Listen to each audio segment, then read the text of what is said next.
on the roof. So we got this LG Minisplit. It's got a CH38, which indicates a low refrigerant charge. So we're gonna go ahead and check it out, see if we can find the leak and get this thing fixed. We got approvals to do the proper way of doing it, which is to recover, nitrogen test it and all that. So let's hook up some gauges, see what kind of refrigerant we got left in there, just to confirm that it's actually low. So we got our gauges hooked up. It's about 77 degrees out here. You can see our pressures are at 97.2-ish. So that's saturating at 30 degrees. So that if the charge was right, this isn't an accurate way, but it's just like a quick, easy way to tell you if it's low or not. But that should be about 77. It should be about ambient temperature. Can it be at ambient temperature and still be low? Yes, it can. But this is like extremely low, so I don't even know how much refrigerant. This thing holds about 5 pounds. So it's probably got like a pound or less than that left over.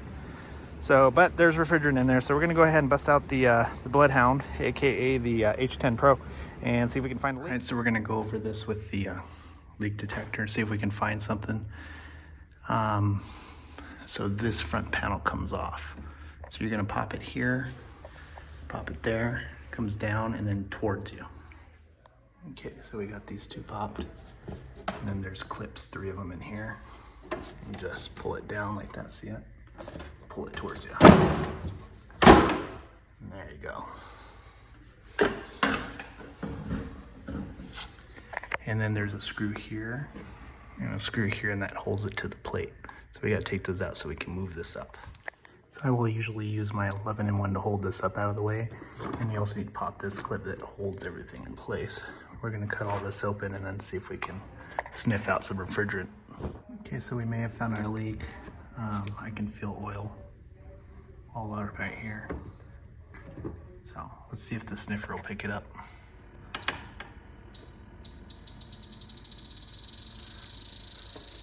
All right, so it looks like it's on the liquid line. Let's do that again, just to make sure.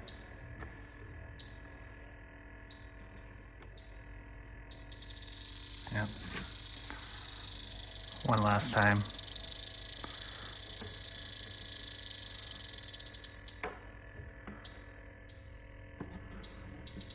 Yep. So there's our leak. We're gonna check the suction line, then we'll check outside too.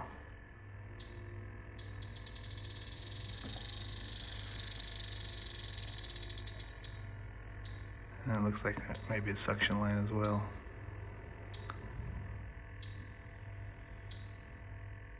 Could be picking up a little bit from that liquid line.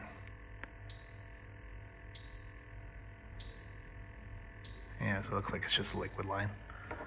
All right, let's go check outside. So this one's a little worrisome. I don't feel oil. Well, I feel some stuff right here, but if you look at it, you can see it's kind of not in there straight, so this could also be leaking.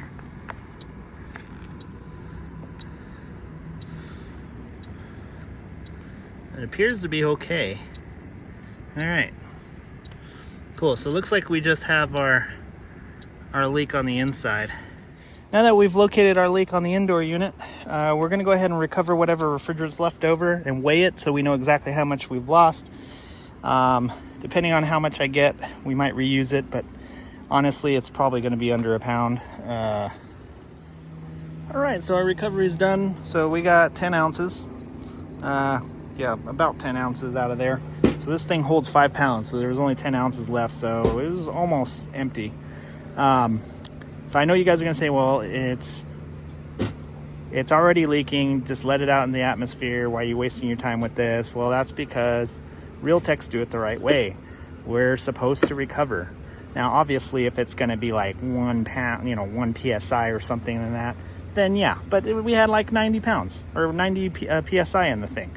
It could have had 2 pounds in there for all I knew. I won't know until it's done. So just do it the right way. If you want to let it out in the atmosphere, that's on you, but this is how I do it, and this is how you should do it. So anyway, enough with that rant. Let's get inside and fix that leak. Okay, flare looks to be okay. Looks like it just wasn't torqued down properly. So we're gonna put a flare tight on that.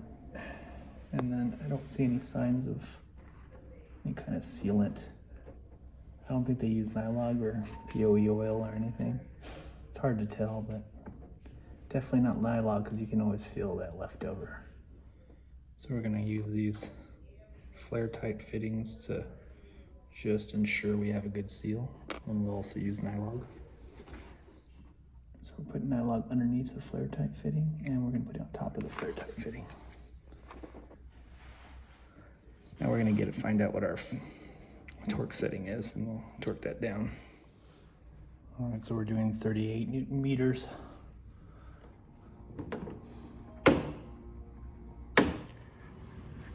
We're back on the roof. So this one's bugging me. I mean, I wasn't getting any leaks from it, but look how crooked it is. I'm just gonna take it off and redo it just to be safe.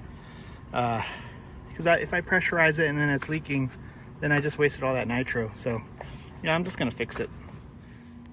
So this one was super loose too. The other one was really loose. That flare is kind of not very good. I don't know if you can see that. I'm trying to get this thing to focus, but one side is longer than the other, so I'm gonna cut it off and redo it. I think I have plenty of room. So yeah, I'm gonna redo that flare. So here's the old flare. You can see that one side is actually longer than the other. So that's why I decided I'm just gonna redo it just to be safe. And then there's a little bit of a burr right there. So yeah, we're just gonna redo it.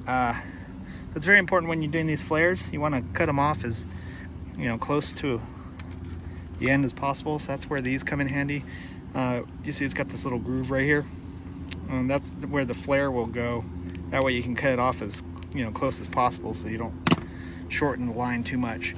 It's also very important that you deburr this new copper pipe, because there will be a burr in there. So you want to use one of these guys. There's other styles, but this is the one I personally like, but it's up to you. You can also actually use a step bit if you want to do that. That works really well. You just have to be careful that you don't get the flakes in there. So if you're doing the step bit, usually I only do that on new piping where I can hold it like straight down, or you want to blow it out with some nitro. So that's probably what I'm going to do, is I'll blow it out with nitro. Once I get that, I'll deburr just to ensure I don't have any leftover stuff. Then we're going to go ahead and sand it down, get it all nice and clean, and we'll make our new flare. All right, we got her all nice and flared, nice and round. Okay, so we're going to go ahead and we'll put another flare tight fitting on there, and then we'll torque it down to spec. And when I was torquing down the indoor unit, I noticed that I torqued it down a lot more than it was when I took it off. It was pretty loose, so I think that whoever installed this didn't use a torque wrench, or they didn't set their torque wrench properly. So anyway, let's go ahead and do this. All right, so we're gonna put some nylon on there. And before you do this, you want to clean the surface, which I already did. All right, and we're gonna go ahead and get our flare tight fittings, our little gasket. And again, that's these things, and then it just pops right over that, like that. And I'm gonna put a little bit more nylon on there, just like that. And then I'm gonna go ahead and place my flare right on there. I'm gonna need my second hand, but I'm gonna try to bend this so it'll go on there straight. That was the problem before, is it wasn't exactly straight. So we don't want to repeat that. All right, so you can see now it's straight. So all I had to do is just kind of bend the pipe so it would go in straight. It took me like 2 seconds to do that. So we're gonna go ahead and torque this down. I just have it hand tightened. I want to go nice and slow. And we will do this until we get the click. Yeah, so this is already a lot tighter than it was when I removed it. And we're going slow because we don't want to just, oh, there we go. We're going slow, and then I'll go a little bit past. But we go slow because we don't want to tear up our flare. Because if you go too fast, you can actually, it'll catch, and then I'll just rip it apart. So anyway, we got all our connections made. We're gonna go ahead and pressurize this with nitro and see if she holds. Got her all put back together and wiped up. Don't leave your fingerprints all over everything. Okay, we're back on the roof. Got the indoor unit all put back together and cleaned up. So we have gained 1 PSI. So you can see here, that's our delta P. We started at 313.4. and we're currently at 314.4.5. So yeah, so we definitely got those leaks fixed. So we're gonna go ahead and get our vacuum set up. We'll go to lunch. When we get back, the vacuum should be done. All right, we're at 431 microns. So I would say we're pretty much good to go. So we're gonna go ahead and charge, what is it? It's 77.6 ounces. So I think that's like 4.8, 4.5 pounds, somewhere around there. But anyway, let's go ahead and get this all set up. I got my my 410A all hooked up. We've already purged all the air out of the gauges, and we'll go ahead and charge it into the liquid side. It's a really good practice that when you're doing leak repairs, always change out the Schrader cores. So I only have one of these mini split ones, so I have my adapter and then I'm using the regular one, but there's still, I left the Schrader core in there. I've already changed out the Schrader core. I always change out Schrader cores whenever I'm doing this, just because this is the dumbest return call, callback. So anyway, we're gonna go ahead and put in a new Schrader core on this one, because I was able to use the Schrader core remover for this. But yeah, that's how I like to do it. I'm probably gonna end up buying another one of these, because I was like, well, I only need one, but it always turns out I need two. So anyway, there's that. Change your Schrader cores. All right, she's calling. We got about 53 going, coming out, and we got 78 going in. So she's good to go.